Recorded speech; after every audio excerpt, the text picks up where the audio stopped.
Chapter 56. Of the less erroneous pictures of whales and the true pictures of whaling scenes. In connection with the monstrous pictures of whales, I am strongly tempted here to enter upon those still more monstrous stories of them, which are to be found in certain books, both ancient and modern, especially in Pliny, Purchas, Hakluyt, Harris, Cuvier, etc. But I pass that matter by. I know of only 4 published outlines of the great sperm whale: Colnett's, Huggins's, Frederick Cuvier's, and Beale's. In the previous chapter, Colnett and Cuvier have been referred to. Huggins's is far better than theirs, but by great odds Beale's is the best. All Beale's drawings of this whale are good, excepting the middle figure in the picture of 3 whales in various attitudes, capping his second chapter. His frontispiece, boats attacking sperm whales, though no doubt calculated to excite the civil skepticism of some parlor men, is admirably correct and lifelike in its general effect. Some of the sperm whale drawings in J. Ross Brown are pretty correct in contour, but they are wretchedly engraved. This is not his fault, though. Of the right whale, the best outline pictures are in Scoresby, but they are drawn on too small a scale to convey a desirable impression. He has but one picture of whaling scenes, and this is a sad deficiency, because it is by such pictures only, when at all well done, that you can derive anything like a truthful idea of the living whale as seen by his living hunters.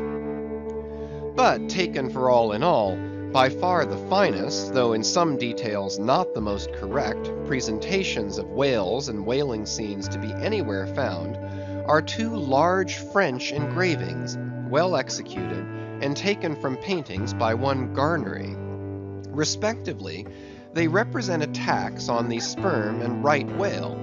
In the first engraving, a noble sperm whale is depicted in full majesty of might, just risen beneath the boat from the profundities of the ocean, and bearing high in the air upon his back the terrific wreck of the stoven planks. The prow of the boat is partially unbroken, and is drawn just balancing upon the monster's spine, and standing in that prow, for that one single incomputable flash of time, you behold an oarsman, half shrouded by the incensed boiling spout of the whale, and in the act of leaping as if from a precipice. The action of the whole thing is wonderfully good and true.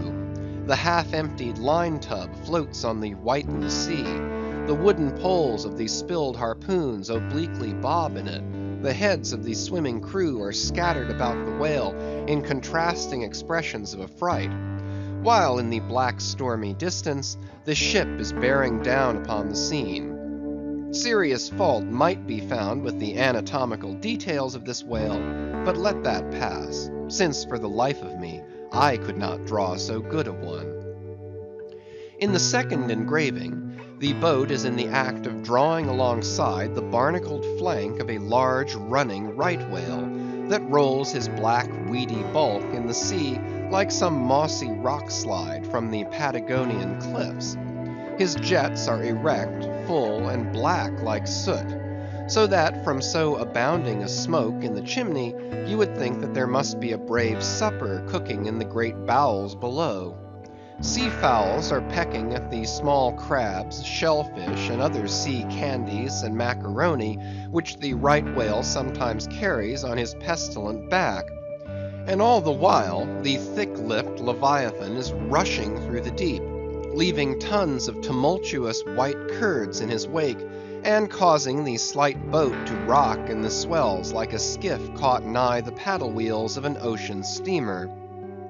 Thus the foreground is all raging commotion, but behind, in admirable artistic contrast, is the glassy level of a sea becalmed, the drooping unstarched sails of the powerless ship, and the inert mass of a dead whale, a conquered fortress with the flag of capture lazily hanging from the whale pole inserted into his spout hole.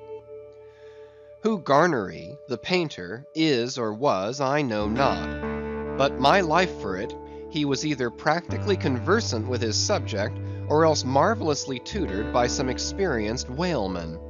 The French are the lads for painting action. Go and gaze upon all the paintings of Europe, and where will you find such a gallery of living and breathing commotion on canvas as in that triumphal hall at Versailles, where the beholder fights his way pell-mell through the consecutive great battles of France, where every sword seems a flash of the northern lights, and the successive armed kings and emperors dash by like a charge of crowned centaurs.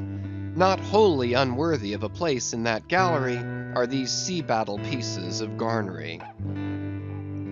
The natural aptitude of the French for seizing the picturesqueness of things seems to be peculiarly evinced in what paintings and engravings they have of their whaling scenes. With not 1/10 of England's experience in the fishery, and not the 1,000th part of that of the Americans, they have nevertheless furnished both nations with the only finished sketches at all capable of conveying the real spirit of the whale hunt. For the most part, the English and American whale draftsmen seem entirely content with presenting the mechanical outline of things, such as the vacant profile of the whale, which, so far as picturesqueness of effect is concerned, is about tantamount to sketching the profile of a pyramid. Even Scoresby, the justly renowned right whaleman, after giving us a stiff, full length of the Greenland whale, and 3 or 4 delicate miniatures of narwhales and porpoises, treats us to a series of classical engravings of boat hooks, chopping knives, and grapnels, and, with the microscopic diligence of a Leeuwenhoek, submits to the inspection of a shivering world 96 facsimiles of magnified Arctic snow crystals. I mean no disparagement to the excellent voyager. I honor him for a veteran. But in so important a matter, it was certainly an oversight not to have procured for every crystal a sworn affidavit taken before a Greenland justice of the peace. In addition to those fine engravings from Garnery, there are 2 other French engravings worthy of note, by someone who subscribes himself H. Duran. One of them, though not precisely adapted to our present purpose, nevertheless deserves mention on other accounts. It is a quiet noon scene among the isles of the Pacific. A French whaler anchored inshore in a calm, and lazily taking water on board, the loosened sails of the ship, and the long leaves of the palms in the background, both drooping together in the breezeless air. The effect is very fine, when considered with reference to its presenting the hardy fishermen under one of their few aspects of oriental repose. The other engraving is quite a different affair. The ship hove to on the open seas, and in the very heart of the leviathanic life, with a right whale alongside. The vessel, in the act of cutting in, hove over to the monster as if to a quay, and a boat, hurriedly pushing off from this scene of activity, is about giving chase to whales in the distance. The harpoons and lances lie leveled for use. 3 oarsmen are just setting the mast in its hole, while from a sudden roll of the sea, the little craft stands half erect out of the water, like a rearing horse. From the ship, the smoke of the torments of the boiling whale is going up like the smoke over a village of smithies, and to windward a black cloud, rising up with earnest of squalls and rains, seems to quicken the activity of the excited seamen.